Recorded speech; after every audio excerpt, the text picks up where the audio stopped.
When it comes to self-awareness, one of the most important things to become consciously aware of is the why behind whatever you are doing.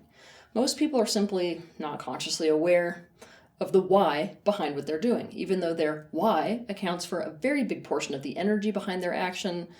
And let's face it, the energy behind an action is everything. Two people who make the same decision or say the same thing or take the same action will have a totally different experience and a totally different result when the why behind what they are doing is different. If two people have different reasons behind why they want something, they will have a totally different experience and experience different results. The why even changes what you're a match to on a vibrational level. In short, the why changes everything.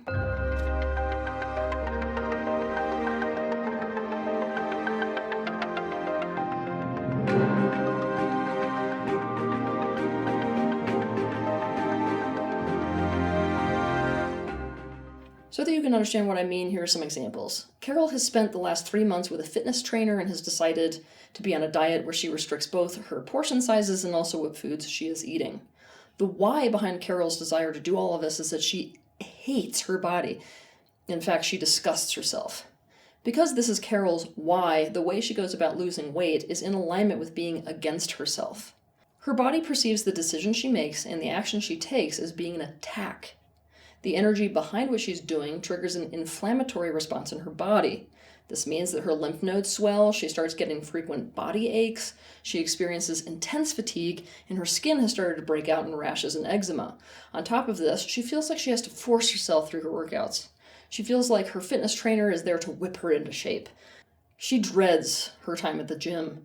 She hates mealtime and is developing food anxiety. Because the energy behind what she is doing is so resistant in nature, she's in fact feeding energy into the very thing that she dislikes, and so she does not see tangible results. And she's primarily a match to two types of people when she's at the gym.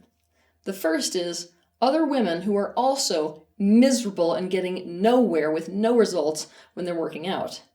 And the second is what Carol calls the beautiful people. People who seem blessed with exemplary genetics and who love to be at the gym and whose presence causes her to feel even worse about herself. In contrast to this, Brooke has spent the last 4 months also with a fitness trainer and also restricting her portion sizes and what food she is eating. The why behind Brooke's desire to do all of this is that she's done with neglecting herself, and taking care of herself just so happens to be her new personal growth goal. Because of this, she feels like her fitness trainer is a huge support to her. She loves her time at the gym because it's time that she is finally dedicating to herself instead of to everyone else. She's found some exercises that her body actually likes doing, much to her surprise. Even though they're not the foods that she would prefer also, when she eats foods that she knows are good for her body, she feels like she is actually making progress relative to her new goal. As time has gone on, she's realized that she has started to crave healthy foods, which, let's face it, is something she thought was never going to be possible. She's also seeing tangible results.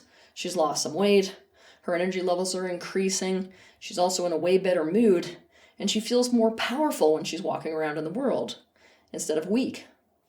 She's primarily a match to two types of people when she's at the gym. The first is people who seem very interested in befriending her and having someone to either work out with or hang out with.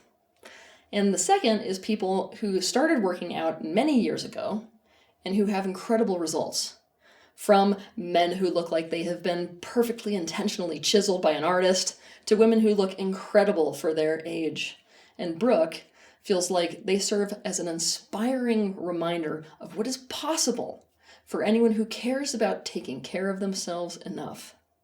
Here's another example. Trent is married to a woman named Jeannie. In his marriage to Jeannie, he takes care of her, he prioritizes coming home to be with her, he gives her foot rubs, he makes sure that she has eaten, and if she hasn't, he feeds her. He does things that need to be done around the house. Jeannie is very happy in the relationship. She feels adored and she feels contained. The why behind Trent's behavior is that he likes that feeling of power and self-esteem that comes from being depended on and from being able to please a woman. In contrast to this, Mason is married to a woman named Lacey. In his marriage to Lacey, he takes care of her. He prioritizes coming home to be with her. He gives her foot rubs. He makes sure that she's eaten, and if she hasn't, he feeds her.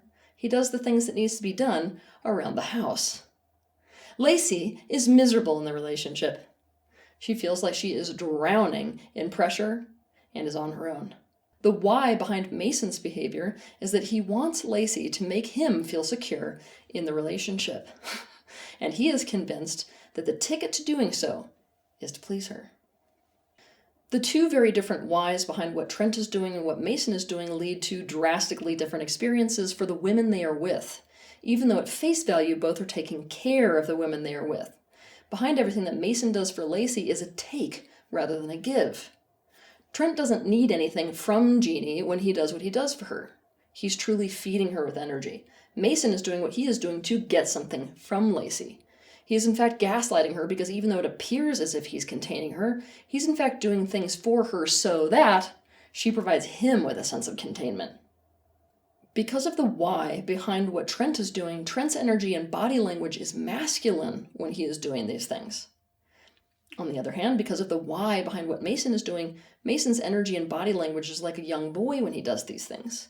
When Trent rubs Jeannie's feet, she feels dominated almost in a sexy way and it turns her on. When Mason rubs Lacey's feet, she feels like she's in a relationship with a minion who is desperate for her approval, and it makes her angry. Trent does not have to be asked to do the things that he does around the house.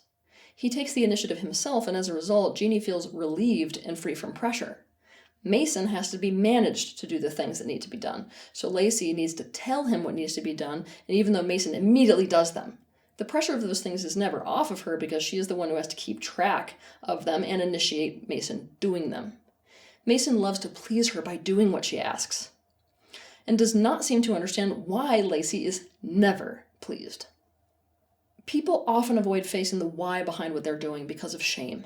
In order to become aware of the why behind what you are doing, you have to take the risk that you may not like what you see. You may have to admit to things about yourself that you and or other people might judge as bad and wrong. But you will pay the price of preserving your self-concept, and so will other people. And it will be a price that quite frankly ends up being far too high to pay. No matter what it is that you're deciding or saying or doing, you've got to become aware of and put energy into understanding the why behind it. Doing so will reveal so much to you. Most especially, it will reveal why you are having the experience you're having and why you're getting the results or lack thereof that you're getting. Your why is the heart of your intention. By directly facing your why, you may find that there are much better ways to satisfy your intention.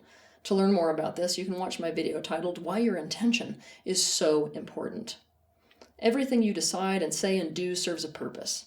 The purpose behind your decisions and behind what you say and behind your actions is everything. The question is, what is that purpose?